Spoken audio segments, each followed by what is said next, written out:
The last speaker would be techniques to remove difficult IVC filters. And Dr. Kadro, who is again a very accomplished interventional cardiologist, is the one who is going to be speaking on this.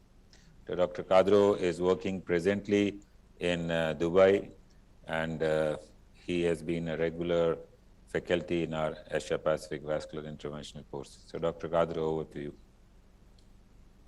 Good afternoon, everybody. Can you hear me? Yes, we can hear you. So thank you.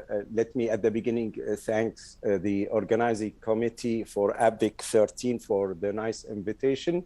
And I'd like to thank the co-chairman, Dr. Khanna and Dr. Henry for this.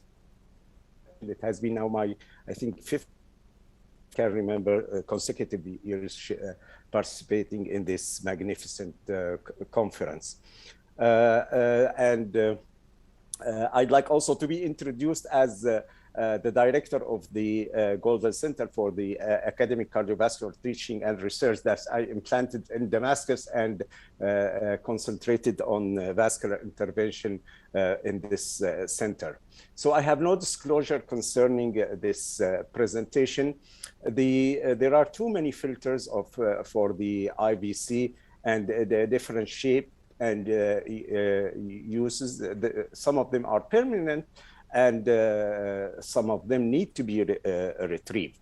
So IVC filter has been increasingly used in the recent year after their first inception in 1973. And the retrieval rate for IVC filter is low. Still, only 1/3 of the filters are retrieved. The majority of IVC filter can be removed easily using the standard technique, just by snaring. With prolonged dual times or when the filter is staying for a longer time, advanced technique are needed. And this is needed in about 10 to 10% of all the filters. And the most common reason for difficult retrieval is really tilting of the filter. So the filter, when if the filter is centered in the IVC and not embedded, so we can use standard technique. However, if it's tilted and embedded in the wall of the IVC, we need to use advanced retrieval technique. And there are too many techniques. For the filter is tilted minimally and embedded a little bit, we can use just a catheter or a loop wire.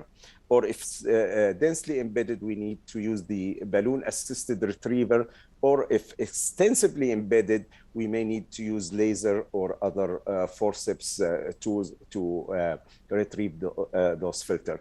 This is the standard retrieval technique. Just you put the sheet and get the snare through the filter, the snare to capture the top of the filter or the hook of the filter and then take it inside the sheath. However, if the filter is tilted, you need to realign that. And the realignment can be done easily by using a curved catheter, whether a hook catheter or some different catheter. And then through this guiding catheter, you introduce the snare and try to capture the hook of the IVC filter and realign it and then snare it and take it out. However, if it's this is not successful, we can use the wire assisted. So we put a stiff wire that go behind the filter where toward the wall where the filter is tilted and just pass through behind the filter and reach the external iliac vein. And through that, by moving the wire, we can realign the filter and then snaring. However, if it's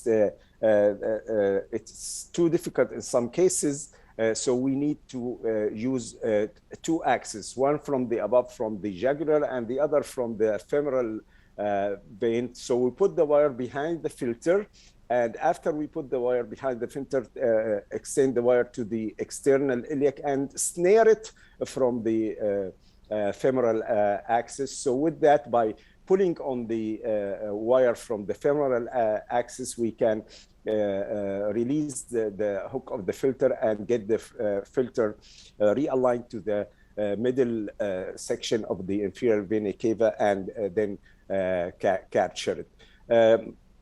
There are some cases that it's difficult, so we can use what we call the wire loop retrieval technique. So we'll go around the wires, we'll put a catheter, curved catheter like SIM catheter, and the catheter extend, go below that we introduce a wire, and that goes backward, and from another axis from above, we'll try to snare that wire. And once we snare that wire, you see the whole filter here is captured with that wire, and with that we can realign that and then snare it to the introducing sheath. This is a video. You see the wire now get around the filter, and after we got that, we were able to get the filter inside the sheath. There is a more advanced case that's called balloon assisted retrieval, that we put the wire behind the filter, and after that we introduce a balloon on that wire and inflate the balloon. After balloon inflation, we can see that may move the filter and get the hook in the middle part of the IVC, and we can retrieve it after that. This is a video showing that we inflated the balloon, and once we inflate the balloon, you can see here that we were able to retrieve and then inflated the balloon, and here got successful. In some cases, we may use what we call a cone sheath that's larger and can get the filter inside the cone. And you see, this is a video of using this cone sheath. However, sometimes this cone sheath may not capture the hook of the filter, so we may capture the filter from the side, and we may need to reshape the cone in order to capture the filter. Because once the cone captures the filter from the side, the tip of the filter or the hook of the filter will not go inside this cone sheath. So we need to reshape the cone here in order to accept the damaged filter. The dissection technique may be needed, and it is by using the laser. And I got the experience from that by from doing my AP technique, from the pacemaker lead extraction technique. It's the same thing, that you put the catheter and then you introduce the laser from the jugular, and it is 14 French sheaths, and try to lace around the filter. And it will really, it is a nice procedure and can be done safely and get the filter outside. The the procedure that I haven't done is yet. It's using the forceps, like the stiff bronchoscopy forceps, and introduce that through sheath and try to capture the hook and then retrieve the filter.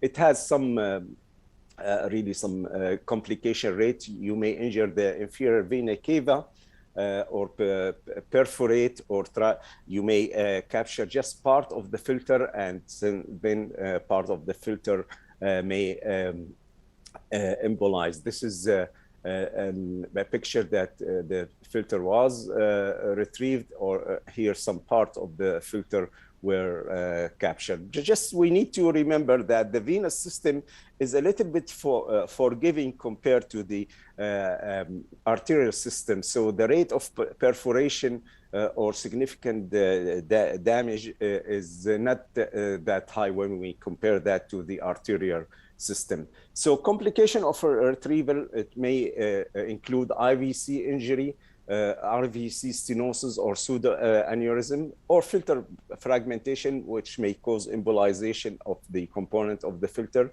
Complication of the unretrieved filter, if we leave the filter, that's increased the risk of DVT in the lower extremities, increase the risk of IVC thrombosis and occlusion, and make the other kind of intervention difficult.